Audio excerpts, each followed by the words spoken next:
Hello प्यारे बच्चों, आज हम हिंदी व्याकरण की बुक से पाठ 7 स्वरनाम के विषय में अध्ययन करेंगे। स्वरनाम का अर्थ होता है सबका नाम या सबके लिए नाम। जिन शब्दों का प्रयोग संज्ञा के स्थान पर किया जाता है वे शब्द स्वरनाम कहलाते हैं। स्वरनाम का अर्थ है सबका नाम, इसलिए ये सब नामों की जगह आ सकते हैं। इनके प्रयोग से भाषा सरल और सुंदर बनती है। यानी कि जिन शब्दों का प्रयोग संज्ञा के स्थान पर किया जाता है उन्हें स्वरनाम कहते हैं। जैसे कि मीना, निक्की, ईशान कहाँ है? निक्की वह खेल रहा है। अब यहाँ पर ईशान की जगह किसका प्रयोग किया गया है? वह का। मीना तुम क्या कर रही हो?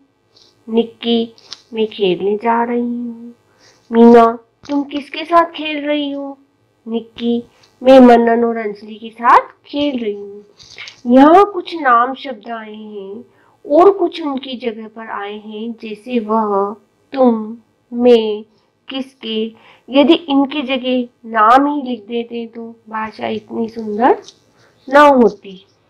यदि हम ऐसे नाम लेके बार बार पुकारेंगे तो हमारी भाषा इतनी बोलने में इतना अच्छी नहीं लगेगी।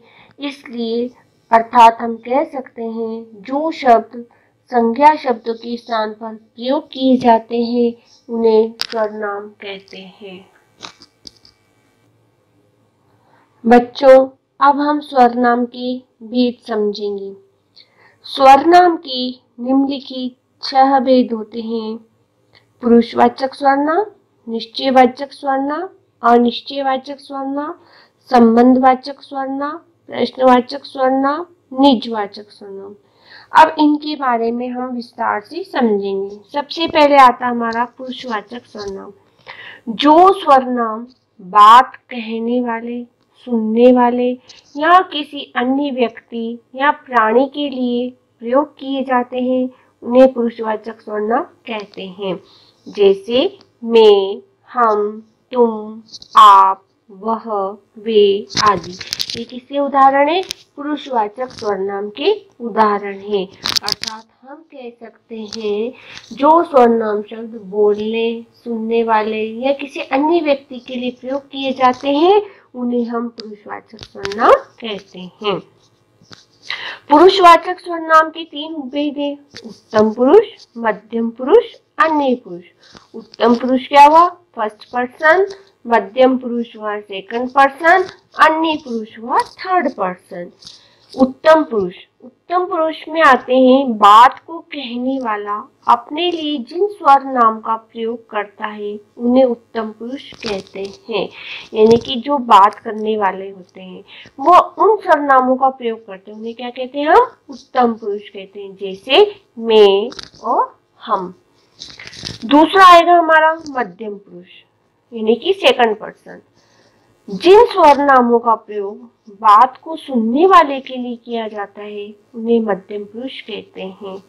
यानी कि जिन स्वरनाम शब्दों का प्रयोग जो हम बात कहते हैं या बात के जो सुनने वाला होता है उसके लिए प्रयोग किया जाता है उन्हें क्या कहेंगे? हम मध्यम पुरुष कहते हैं। जैसे तुम, तू, आप। अन्य पुरुष, जिसके बारे में बात की जाती है उसके लिए जो स्वरनाम का प्रयोग होते हैं उन्हें अन्य पुरुष कहते हैं। जैसे वह, वे, उसने। यानी कि हम किसी थर्ड पर्सन के लिए यानी कि अन्य व्यक्ति के लिए जो बात करते हैं उसके लिए जो स्वरनाम का प्रयोग करते हैं हम उसे हम अन्य पुरुष कहते हैं। जैसे कि वह, वे, उसने। दूसरा आएगा हमारा निश्चयवाचक स्वरनाम। जो स्वरनाम पास या दूर की वस्तु या व्यक्ति की ओर निश्चित संकेत करते हैं उन्हें निश्चयवाचक स्वरनाम कहते हैं।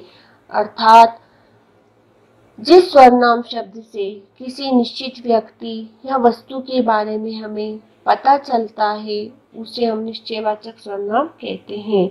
जैसे यह मेरा घोड़ा है, वह गुलाब है, ये मेरे सहपाठी हैं, वे हमारे स्कूल के प्रधानाचार्य हैं। अब इन वाक्यों से हमें निश्चित जानकारी मिल रही है, तो यह निश्चयवाचक सर्वनाम कहलाएंगे। यह तथा ये पास की वस्तुओं और व्यक्तियों की ओर संकेत करते हैं, वह तथा वे दूर की वस्तुओं और व्यक्तियों की ओर निश्चित संकेत करते हैं। तीसरा हमारा आएगा अनिश्चयवाचक सर्वनाम। जिन सर्वनामों से किसी निश्चित व्यक्ति या वस्तु का बोध नहीं होता, उन्हें अनिश्चयवाचक सर्वनाम कहते हैं। अर्थात ऐसे सर्वनाम शब्द जो किसी निश्चित व्यक्ति या वस्तु की जानकारी नहीं देते, उन्हें हम निश्चयवाचक सर्वनाम कहते हैं। जैसे मोहित कुछ पढ़ रहा है, अभी अभी कोई आया है, अब आप किसी को बुला लीजिए। अब यहाँ इन वाक्यों से हमें पता चल रहा है कि मोहित कुछ पढ़ रहा है, अब क्या पढ़ रहा है हमें ये नहीं पता। अभी अभी कोई आया है, कौन आया हमें ये भी जानकारी नहीं है। अब आप किसी को बुला लीजिए, किसको बुलाना है हमें इसकी भी जानकारी नहीं है। तो ये क्या कहलाए, हमारे अनिश्चयवाचक सर्वनाम। चौथा आएगा हमारा संबंधवाचक सर्वनाम। जो सर्वनाम दो बातों में संबंध जोड़ते हैं, उन्हें संबंधवाचक सर्वनाम कहते हैं। जैसे जो करेगा सो भरेगा, जैसा देश वैसा भेष, यह बात उससे पूछो जिसने मुझे बुलाया है।